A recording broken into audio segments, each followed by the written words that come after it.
ঢাকায় আজ সকাল থেকে আকাশ আংশিক মেঘলা থাকলেও বৃষ্টি হওয়ার সম্ভাবনা নেই। আবহাওয়া প্রধানত শুষ্ক থাকবে, তবে উত্তর ও উত্তর পশ্চিম দিক থেকে বইছে হালকা বাতাস, যা গরম কিছুটা কমিয়ে দিতে পারে। ৫ নভেম্বর বুধবার সকাল ৭টা থেকে পরবর্তী ৬ ঘন্টার জন্য ঢাকা ও পার্শ্ববর্তী এলাকার আবহাওয়ার পূর্বাভাসে এই তথ্য জানিয়েছে আবহাওয়া অধিদপ্তর।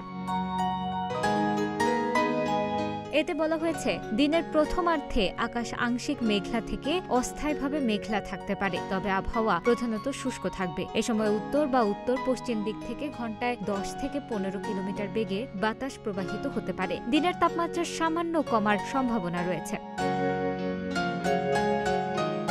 এক সতর্ক বার্তায় জানানো হয়েছে, ৪ নভেম্বর রাত ১০টা থেকে আগামী ৭ নভেম্বর সকাল ১০টা পর্যন্ত ভারী থেকে অতি ভারী বৃষ্টি হতে পারে। কক্সবাজার, চট্টগ্রাম, বান্দরবান, রাঙামাটি, খাগড়াছড়ি, ফেনী, নোয়াখালী ও আশেপাশের কিছু এলাকায় ভারী বৃষ্টি হতে পারে। এ সময় বজ্রপাত ও দমকা হাওয়াও থাকতে পারে। এছাড়া চট্টগ্রাম, কক্সবাজার ও বান্দরবান জেলার কিছু কিছু স্থানে অতি ভারী বৃষ্টি হতে পারে।